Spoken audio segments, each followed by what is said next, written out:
Hello everyone and welcome back to Mossy Bottom. Although as you can probably see right now, I'm actually walking along a rather windswept beach in Sligo Bay. It's the middle of winter, and as well as letting Moss dip his toes in the ocean, I won't be. I want to reflect on something which I constantly see people commenting about in my videos, and that's happiness. So I've been living on a small holding here in the west of Ireland for over 5 years and making videos here on YouTube for about 4 of those 5 years. And people often say that I look happier now than I did in those early videos. And to be honest, I'm not sure that that's true. I think perhaps I've just got better at relaxing when the camera's pointing at my face. It does take a while. But I definitely wasn't happy before moving here. And I realise on reflection that there are quite profound, at least I think so, things that I've learned about happiness in the last 5 years. And I'm going to try and share some of them with you today. Now you may listen to this and think, what a bunch of boring old cliches I've heard a million times before, or you may think they sound great in a YouTuber's vlog, but not so easy to implement in real life. Or you may identify with them. These are probably things which we all know deep down, but occasionally I think need a reminder of, especially in today's world. Okay, disclaimer over, let's jump right in.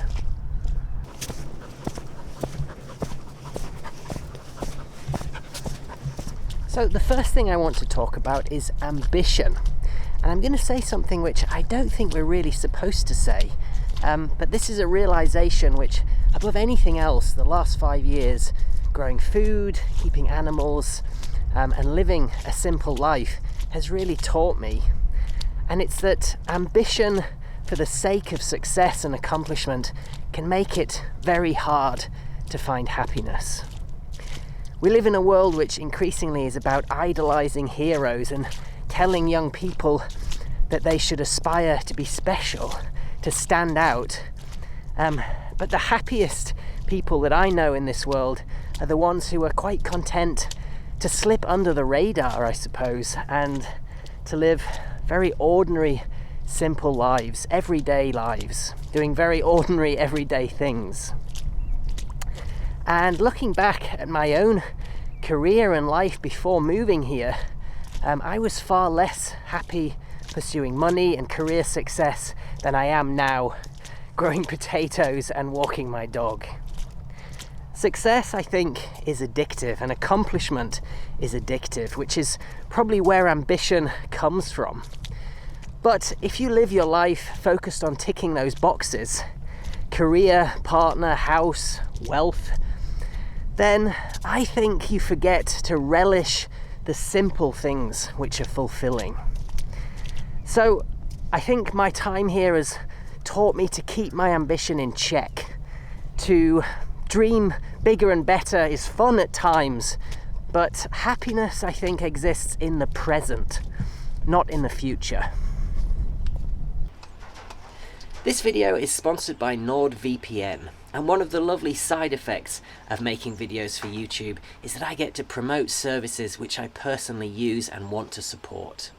I would never feature a company or service which I didn't believe in, and NordVPN is no exception. It's something I've been using for about 8 years, and to anyone out there who doesn't know what a VPN is, I feel like there's still a lot of people who don't, or perhaps thinks it's something technical and scary which doesn't apply to them. You might just be surprised, because really a VPN is just a way to secure your connection to the internet wherever you may be. Using NordVPN makes it close to impossible to be hacked, and it protects your privacy so nobody can track your activity. It works on just about any device, your phone, PC, laptop, be it Windows, Android, or Apple. I've even heard it works on Android smart TVs these days. Not that I personally own a TV, it's been a long time since I did. But that does bring me nicely to the second big reason to use NordVPN. And that's the reason actually that it appealed to me so much when I first left the UK. It lets you access streaming services which are region specific. For instance, if you're moving to Ireland from the UK, you can use BBC iPlayer with NordVPN. If you're moving to Europe from the US, you can still access services like Netflix, HBO, Amazon Prime as they would appear to you in the US. You can basically choose what country your internet data is routed through. And believe me, it's fast. In fact, NordVPN is rated as the fastest VPN out there. Finally, it's a complete myth that you have to be technically minded to set NordVPN up. It's as easy as installing an app on your phone, whatever the device. If you want to find out more, then follow the link at the top of the description, where you can get a 2-year plan plus 1 additional month with a huge discount. It's also risk-free with Nord's 30-day money-back guarantee. So my second reflection very much relates to the first, and it's about living in the moment. And I actually suspect that most of you watching this are quite good naturally at living in the moment. In a more conventional life, the balance between work and pleasure is easier to manage. You put your 8 hours in at work, and then you reward yourself with your favourite takeout or home-cooked meal, TV show or book, trip to the gym or night out with friends, whatever it might be. That creates a sense of routine, of work reward, and so on. But when your work is also your pleasure and something which you have complete control of, you have to remind yourself how important that balance is. In my case, that's about slowing down, not being in a rush, enjoying long meals and long walks like this, and getting really excited about small achievements, fixing that fence, planting those seeds, whatever it might be. Because life is a journey, not a destination. Most of us are focused on reaching this imaginary point when enough boxes have been ticked that we think true happiness will begin. But happiness, I've found, is a series of moments in each day. Feeling the sun on your cheek after a week of rain, alas not today, listening to a bird sing, savouring the taste of something you haven't eaten for a long time, that first cup of tea in a morning, a hot shower after a hard day's work. It's not the big things, it's the small things stacked on top of each other that make me happy. And to enjoy those things, you have to be present in the moment.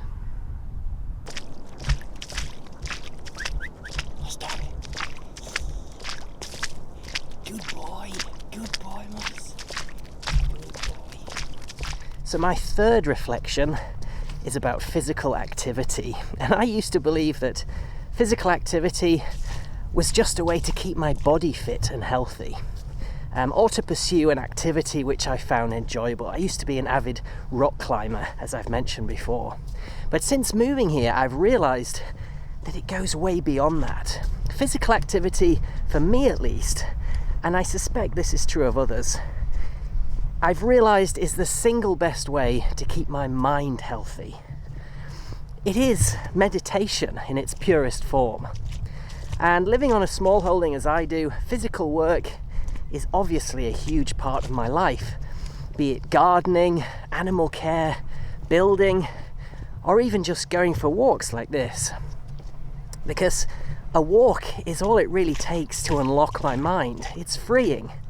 Whenever I want to brainstorm ideas for a new video or project at Mossy Bottom, I just take Moss for a long walk, or I do a mundane, repetitive job on my land.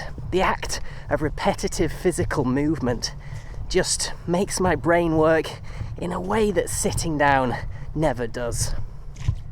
To anyone out there who doesn't enjoy physical activity but would like to, the one thing that I would suggest is putting your mind first. When you're going for a walk or doing a physical task, don't dwell on those aches and pains which we all have, or count the minutes until it's over, or indeed allow yourself to even become bored. Feed your mind whatever it needs to be happy.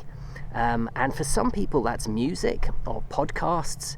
For others it might be talking to a friend. There are ladies in my community who go for great long treks along the roads every day, treacherous roads I should say, but they do wear their high-vis vests and as they walk, they chat for hours and hours. For me, I think it's about creativity, imagining things, daring to dream. When I'm doing something physical, that's when I feed that ambition, which the rest of the time I do try to keep firmly in check.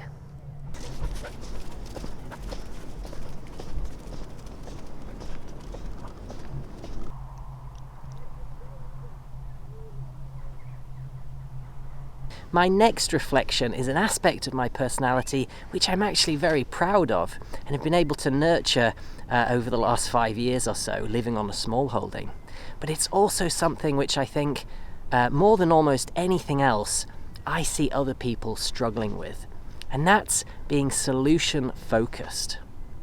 So many people emphasize the problem or the obstacle, but I think life is about overcoming problems and obstacles. And I always try, having identified a problem, to focus then on solutions and remind myself that solutions are always compromises. But they also often unlock new opportunities because you learn from them. I think one of the defining traits of humanity, I suppose, is our ability to adapt and turn whatever we've adapted to into a new norm. We're better at that than probably any other species on the planet, though I'm looking forward to reading the many comments which dispute that. But I think that being adaptable means that compromises are only compromises until they become your new normal, which doesn't take long. So why not embrace them as part of the journey of life? To give you an example, quite a crude one, there's no septic tank at my cottage, there never has been. And the solution to that is composting toilets, which I've always used since I moved there. The compromise, well, to begin with, it takes a bit of getting used to. But the payoff, you get to make your own compost, which enriches your soil. You get to save all that clean water and electricity which is used to purify and pump it, which conventional toilets just waste. You take back control of something which you're otherwise dependent on public systems for. A problem becomes an opportunity, but only if you're solution focused. I'm trying desperately to think of a toilet-related pun to finish this segment off, but I've got nothing, folks. That's probably a good thing.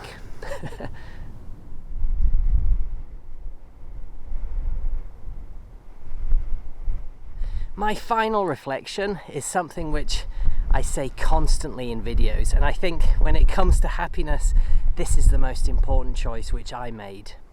Spend your life doing that which you're most passionate about. Because although I don't believe life is about succeeding, I do think it's about trying. It's in the pursuit of dreams rather than the accomplishment of them that we get most motivation and energy. But further to that, if life is a journey and not a destination, which I wholeheartedly believe, then constant change is an inherent part of it. Far too much emphasis, I think, is placed on committing to one path through life, and diverting from that path is seen as failing. It's seen as something to be ashamed of. But that's not how journeys work. I've read enough fantasy novels to realise that. Who knows where I'll be in 5 years or 10 or 20? I know the things that I love now, and that's what I'll pursue, but who knows where the journey of life will take me? One thing I do know is that I won't be ashamed of whatever choices I make and whatever path I choose to follow, and nor should you. Okay folks, it's cold and windy, and as much as I love it out here, it is time to head home. This bay is where I go mackerel and pollock fishing every summer, and I'm hoping to make a video of that this year. But I'm actually going to be back much sooner than that, because it's also where I'll be telling the next folklore story in my series. So if you enjoy those, stay tuned to the channel in the coming weeks. For now though, from me and from Moss, who's out there somewhere, wherever you are in the world, take care, be happy, and bye for now.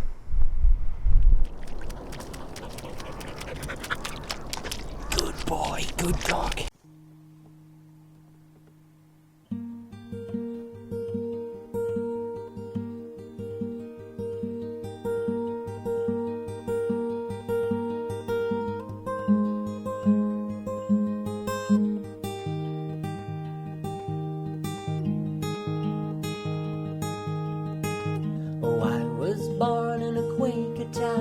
folks worked good and hard for the ones they loved and got above. Each day they punched their card, and when evening came back home again, they'd rest a while and say, "'Tis a hard old life, but for kids and wife we'll work as another day."